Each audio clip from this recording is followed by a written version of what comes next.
Hey everybody, in the last video we installed the Gotbackup software onto the computer.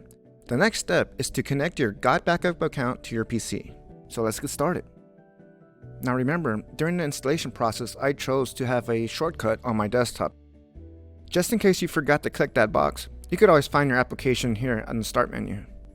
Under All Apps, and just scroll all the way down until you find Gotbackup. It should be in alphabetical order. Another method to find your application is just simply type it down in the search bar, and you'll find it. I will go ahead and click the shortcut on my desktop. You will then be prompted to log in your account. Your default web browser will then open, and here's where you're going to connect your account.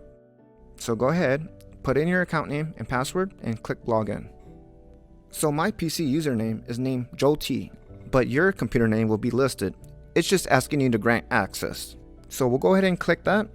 Now your Gotbackup account is connected to your PC. In the next video, I'm going to show you how to start syncing your existing folders onto your Gotbackup cloud.